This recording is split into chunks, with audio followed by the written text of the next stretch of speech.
Welcome to solar innovation. आज एक नई इन्फॉर्मेटिव वीडियो के साथ उम्मीद करता हूँ कि ये वीडियो आप लोगों के लिए यूज़फुल और इन्फॉर्मेटिव होगी।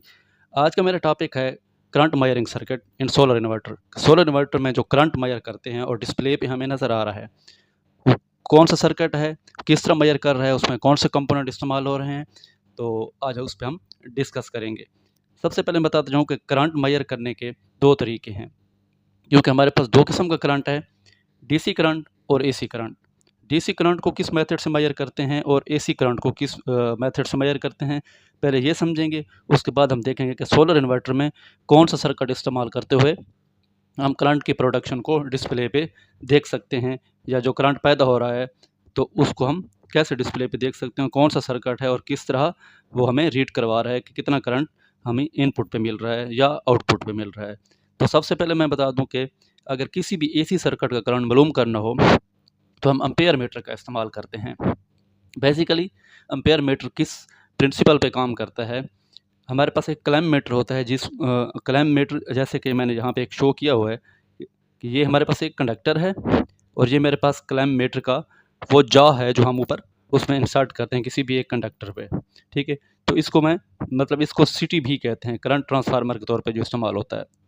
ठीक है, जब इस किसी एक कंडक्टर में से जब करंट फ्लो करती है तो इसके अंदर फ्लक्स पैदा होता है, और अगर इस फ्लक्स के अक्रॉस मैं कोई ऊपर एक और कॉइल को रख दूं तो इसके अंदर ईएमएफ इंड्यूस होती है। उसके आगे आपका मीटर लगा होता है तो वो इस मीटर पे आपकी करंट शो होगी। तो ये तो था हमारा एसी करंट के लिए कि एसी करंट हम किस तरह मेजर करते हैं। एक सीटी लगा के आगे डिस्प्ले या मीटर लगा के हम एसी करंट को मेजर कर सकते हैं किसी भी सर्किट में, या किसी भी आपका क्लैम्प मीटर से, जिसको हम करंट मीटर भी कहते हैं। और जब डीसी सर्किट की बात आएगी तो यहाँ थोड़ा इसका प्रिंसिपल जो है वो उससे हट के है। तो हमारे पास ये एक डीसी सर्किट है। डीसी सर्किट में जब हम करंट मेजर करते हैं तो किसी भी रजिस्टर के अक्रॉस एक हम एम्पेयर मीटर लगाएंगे, और इस रजिस्टर के अक्रॉस जो वोल्टेज का ड्रॉप होगा उस ड्रॉप को मेजर करते हुए आगे इस मीटर में हमारा ये कैलिब्रेटेड मीटर होते हैं, इस मिली वोल्ट को वो आगे शो कराता है एम्पेयर्स में। वो उसमें डिफाइंड होता है कि अगर इसमें लेट्स सपोज कि 2 मिली वोल्ट का ड्रॉप हुआ है तो इस 2 मिली वोल्ट को उसने मतलब परसेंटेज में आगे बनाया होता है कि 2 मिली वोल्ट को अगर हो रहे हैं तो लेट्स सपोज ये 3 एम्पेयर के बराबर है, 4 मिली वोल्ट का ड्रॉप होगा तो ये 6 एम्पेयर के बराबर है, एंड सो ऑन। तो इस तरह हमारे इस डिपेंड करता है कि कितनी करंट इसमें फ्लो कर रही है। तो जो रजिस्टर होगा उसकी वैल्यू के मुताबिक जितने वोल्टेजेस का ड्रॉप होगा, चाहे वो मिली वोल्ट की सूरत में है या वोल्ट की सूरत में है, तो हमारा आगे एम्पेयर मीटर लगा होगा तो वो उसको मेजर करता है और हमें डिस्प्ले पे शो कराता है। तो सोलर इन्वर्टर के सर्किट के बारे में आज हम डिस्कस करने लगे हैं कि सोलर इन्वर्टर में कौन सा सर्किट इस्तेमाल होता है जो हमें पीवी इनपुट का करंट हमें सोलर इन्वर्टर के डिस्प्ले पे शो हो रहा होता है, और इसी सर्किट को इस्तेमाल करते हुए हमें वाटेज भी शो करा रहा होता है कि हमारी जो प्रोडक्शन हो रही है पीवी इनपुट पे वो कितनी हो रही है। तो इसी मेथड को इस्तेमाल करते हुए हम सोलर इन्वर्टर में कौन सी आईसी इस्तेमाल करते हैं और किस तरह ये सर्किट काम करके हमें को करंट प्रोडक्शन जो है उस पर शो करवा रहा होता है। ये मेरे पास एक सोलर इन्वर्टर है, मैंने इसकी ब्लॉक डायग्राम ऊपर ड्रा की है। यहाँ मैं पीवी इनपुट इंसर्ट करूँगा, आपको इस पर नज़र आएगी जो पीवी इनपुट का सॉकेट आपको नज़र आ रहा है। तो ये आगे मेरा कैपेसिटर है और आगे IGBTs हैं, ये इसका मेन सर्किट है। अब मेरा आज का जो टॉपिक है वो करंट मेजरिंग सर्किट है, तो मैं सिर्फ करंट मेजरिंग सर्किट को ही डिस्कस करूँगा। अब पीवी इनपुट में आप देख सकते हैं कि यहाँ पीवी इनपुट माइनस और यहाँ पे प्लस इंसर्ट करेंगे, और प्लस के अक्रॉस में ही आपके पैरेलल में तीनों रजिस्टर पैरेलल में, ये 3 भी हो सकते हैं, 2 भी हो सकते हैं और 1 भी हो सकता है, वो इस रजिस्टर की वैल्यू पे डिपेंड करता है। ठीक है, ये तीनों रजिस्टर आपस में पैरेलल में कनेक्टेड हैं, जबकि इस सर्किट की सीरीज़ में कनेक्टेड हैं। आपको नज़र है कि ये प्लस यहाँ पे है तो ये तीनों पैरेलल में है, और इसके बाद ये आपका आगे IGBTs की तरफ जा रहा है। तो R1, R2 और R3 है।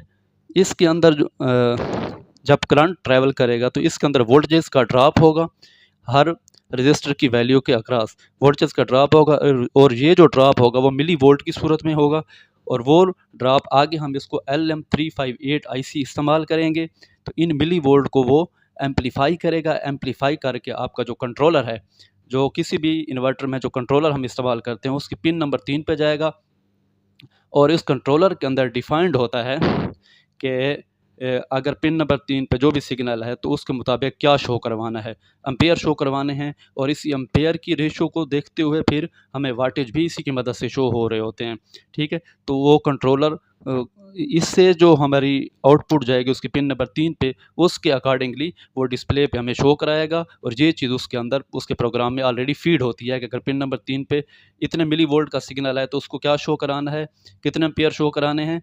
तो ये सब कुछ इस LM358 के थ्रू हमें शो हो रहा होता है।